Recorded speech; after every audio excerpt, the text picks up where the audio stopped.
بسم الله الرحمن الرحيم الحمد لله رب العالمين والصلاة والسلام على سيدنا محمد وأهل بيته الطيبين الطاهرين المعصومين والصفوة الأخيار من صحابته المنتجبين ومن تبعهم بإحسان وإيمان إلى يوم الدين. My dear brothers and sisters, Assalamu alaikum jami'an wa rahmatullahi wa barakatuh. There are certain incidents that took place in the history of Islam during the life of the Prophet and immediately after the death of the Prophet that we should be aware of them. And they were the hallmarks of this dichotomy between Shi'ism and Sunnism.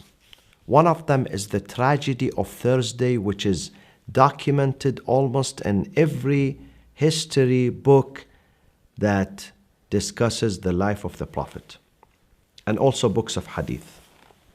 What I'm going to say is mentioned 7 times in Sahih al-Bukhari and mentioned in Sahih Muslim and Nasa'i, Tirmidhi, Ibn Majah, Musnad Ahmad ibn Hanbal, and many other Sunni sources.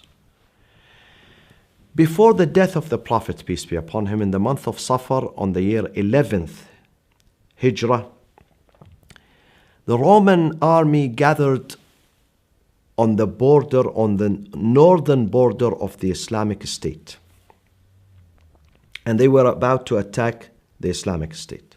So the Prophet ordered all the companions to leave Medina.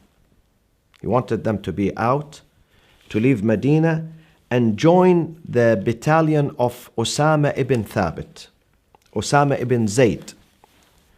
Zayd ibn Rawaha was an honorable man who was murdered in the Battle of Mu'tah during the time of the Prophet, along with Abdullah ibn Rawaha and Ja'far ibn Abi Talib. Those 3 leaders were killed in a battle against the Roman invasion in a city called Mu'tah in Jordan today, in the Battle of Mu'tah. His son Osama was a young man. He was only 18 years old, but he was very confident, full of confidence and bravery, and the Prophet Ammarahu made him an emir, a commander of that battalion, and he asked all the Muslims, including the senior Sahaba such as Abu Bakr, Umar, Uthman, Abu Musa al-Ash'ari, Abu Ubaidah ibn al-Jarrah, those people to join this battalion and leave Medina. But they refused. Probably they realized that the Prophet is dying and they have to be in Medina after his death so they can seize power in Medina. Now, the Prophet is on his deathbed. They gather around him. He opens his eyes and he says to them, "Why are you here? I want you to join the battalion of Osama. Go with him. لَعَنَ اللَّهُ مَنْ تَخَلَّفَ عَنْ جَيْشِ أُسَامَةَ. May God curse the one who does not go with Osama." He asked only Imam Ali to stay with him, but they did not. They refused to listen to the Prophet. They disobeyed him the first time, the second time, the third time. So eventually when the Prophet saw them reluctant to leave and they are sitting next to him, he opened his eyes. He was overwhelmed with pain, and this is only 4 days before his death. This is on Thursday and the Prophet died on Monday, 4 days later. He was overwhelmed with pain. He opened his eyes and he said, "Ituni bidawa'in wa qirtas li'aktuba lakum kitaban lan tadillu ba'diya abada." Bring me pen and paper so I can present to you a book, a will, that once you implement it, you are not going to be misguided or confused after that. فَاخْتَلَفَ الصَّحَابَةُ فِي مَا بَيْنَهُم. Bukhari says, and Muslim and all those narrators of hadith, they said they were disagreement among them and conflict among them. Some of them said, "Let's present to him pen and paper." Others, they said, no, we shouldn't. Don't give him pen and paper. So the majority of them, they said, "Al-qawl ma qalahu Umar." We should listen to Umar. Umar is saying, don't give him pen and paper, so we should not give him a pen and paper. القول ما قاله عمر. And then Umar said, on the other hand, that we should not give him pen and paper. حسبنا كتاب الله. We have the Quran among us, it suffices us. We don't need the sayings of the Prophet. لقد غلبه الوجع. He is overwhelmed with pain, so it is not right for us to give him a pen and paper. لقد غلبه الوجع. In another version, إن الرجل ليهجر. This man is hallucinating. We should not give him a pen and paper. Imagine the Prophet, the Messenger of God. وَمَا يَنطِقُ عَنِ الْهَوَى. Whatever he says is not on his desire, because of his desire. إِنْ هُوَ إِلَّا وَحْيٌ يُوحَى. Indeed, this is nothing but revelation being revealed to him by God. But they denied him the pen and paper. They denied him the opportunity to write his will. Later on, several years later, Umar ibn al-Khattab confessed to one of his friends, one of the companions, that I knew that the Prophet wanted to write in his will the ordination and the appointment of Ali ibn Abi Talib to the office of Khilafah. So I wanted to deny him that. This is known as Raziyatul Khamis. Go to Sahih al-Bukhari, if you search for it, you're going to find it in 7 different locations only in Sahih al-Bukhari. Ibn Abbas says, Ar-Raziyatu mar-Raziyah. The tragedy, what a big tragedy. What a big tragic event happened on Thursday. The Prophet wanted to present to his community, to his nation, to his companions, a will.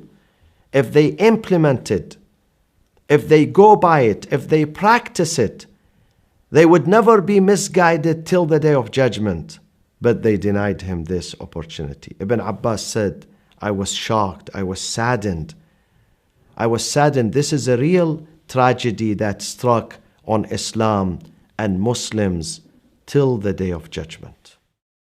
One of the historic facts that took place immediately after the departure of Prophet Muhammad, peace be upon him, is the attack on his daughter's Fatima's house, alayhi salam, in the city of Medina and adjacent to the mosque of the Prophet.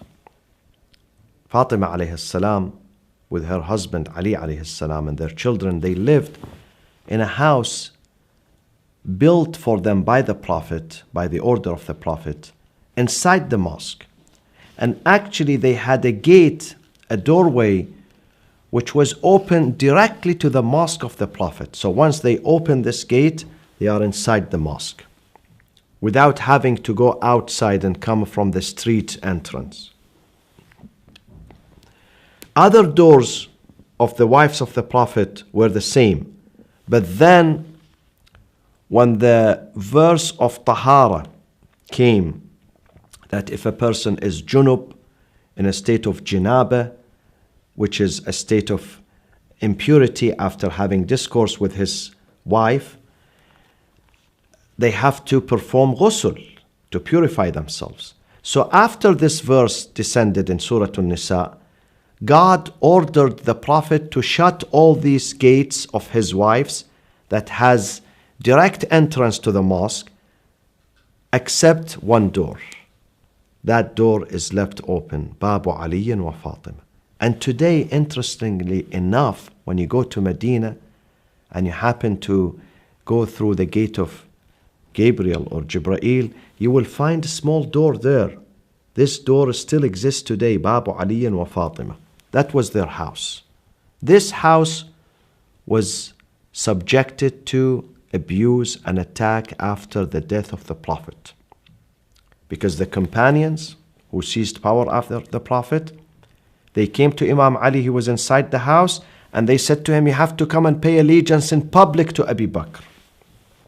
When Imam Ali refused, Umar decided that we have to punish them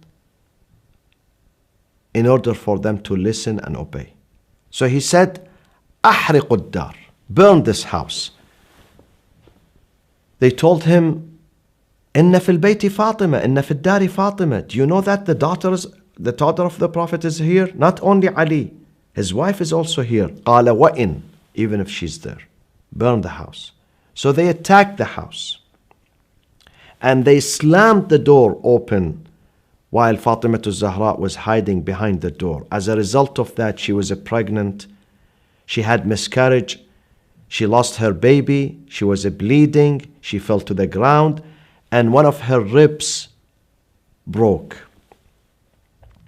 As a result of that, she only lived 3 months after the departure of her father, Rasulullah sallallahu alayhi wa sallam. 3 months after him, she died. At the age of 18 or 19. Very young. Very young. At the peak of her youth. Fatima al-Zahra died. Before that, she was denied her inheritance by the first caliph. And she gave a lengthy speech in the mosque of the Prophet, criticizing the regime who seized the power and denied Ahlul Bayt their political rights, their economic rights. And you can read about her speech in details and see how angry she was at those companions, not because of a personal issue they denied her right, but because they denied Islam and Muslims and the Muslim nation their own rights by seizing the power and hijacking the power from Ahlul Bayt alayhimus salam. And this is one of the fundamentals of the history of Islam. Nobody can deny that.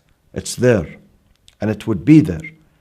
As a result of that, Fatima alayhi salam, and this is in Sahih al-Bukhari.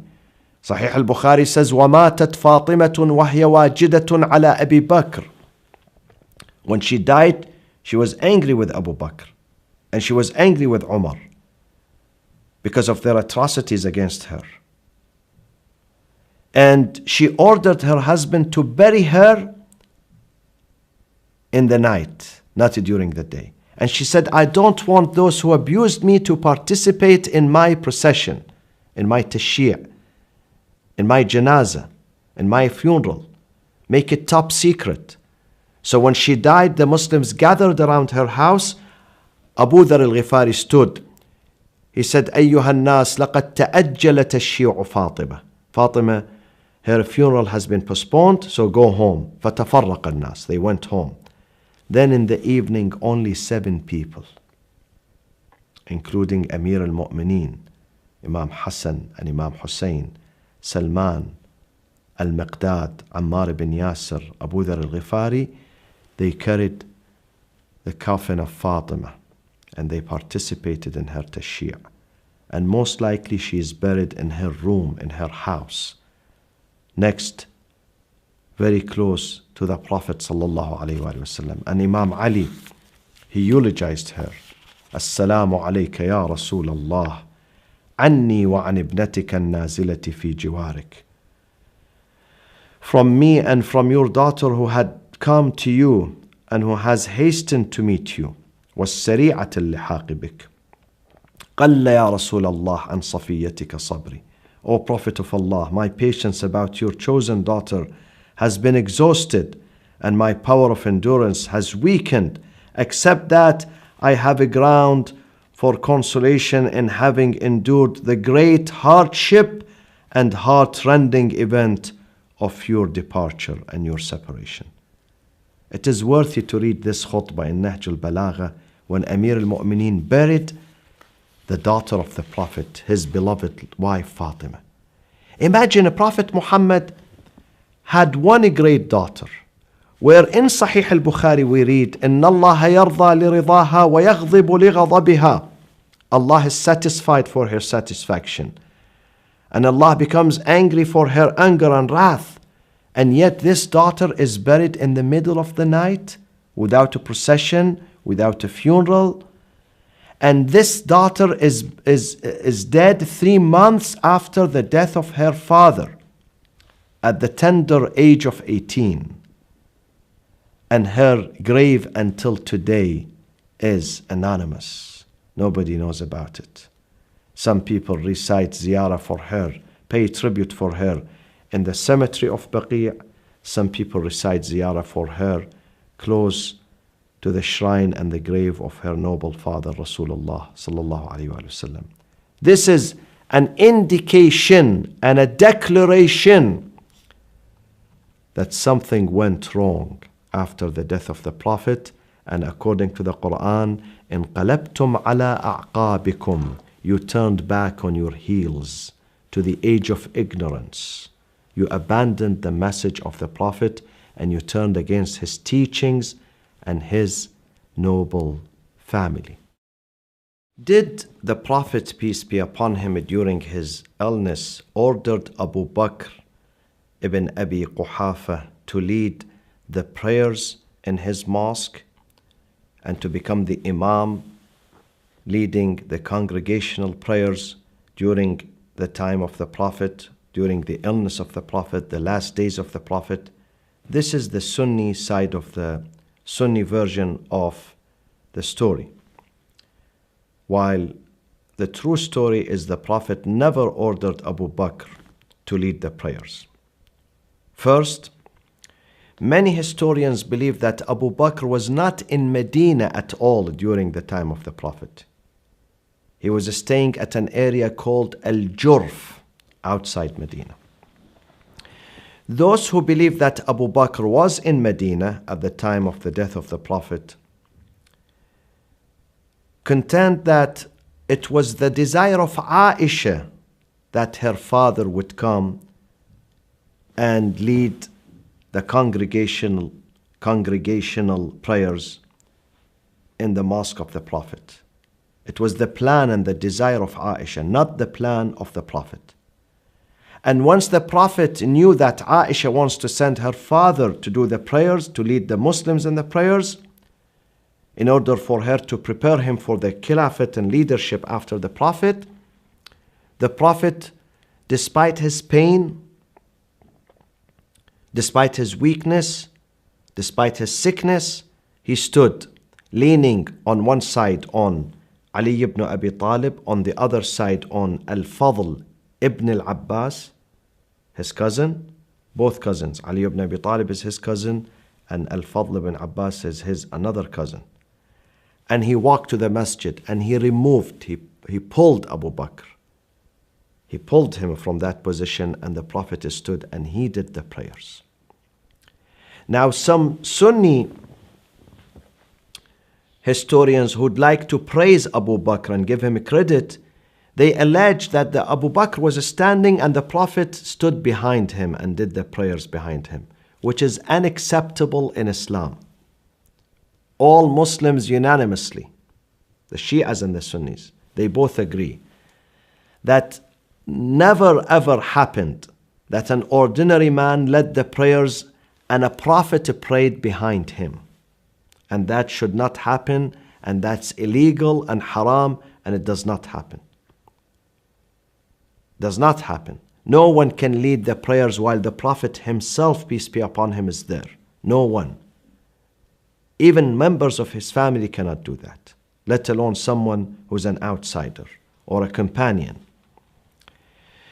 So this is a superstition that the Prophet asked Abu Bakr to go and do the prayers. It's not true. Actually, many historians believe, including At-Tabari, the famous historian, he believes that Aisha had a plan for her father and Hafsa, the daughter of Umar, had another plan for her father. And when they saw the Prophet was weak and he wanted Imam Ali to go and lead the prayers in the masjid while the Prophet was at his house, in his room, bedridden, they sent after their fathers. So when their fathers came and gathered around the Prophet said, "Why you are here? I was asking you to join the army of Osama, not to stay in Medina. Ilaykum anni, I want you to leave me alone. Don't stay with me here." So never ever the Prophet attempted to install Abu Bakr as being the leader of the prayers instead of the Prophet. And never ever were there any indication, neither big nor small, even the slightest indication were not there that the Prophet wanted Abu Bakr to lead the prayers and subsequently he would become the caliph after him. The Prophet had appointed someone from day one while he was in Mecca, when he raised the hand of Ali and he said, هذا هو وصيي وخليفتي ووزيري ووارثي من بعدي فاسمعوا له وأطيعوا. He's my aid, he's my helper, my supporter, my successor, my inheritor, and my brother after me. Listen to him and obey him. Already the issue of succession and khilafah were done with. It was settled by Allah and by the Prophet. So this orchestration of events, that this man did the prayers and that man did the prayers, is not acceptable and it is not part of the authentic Islamic history.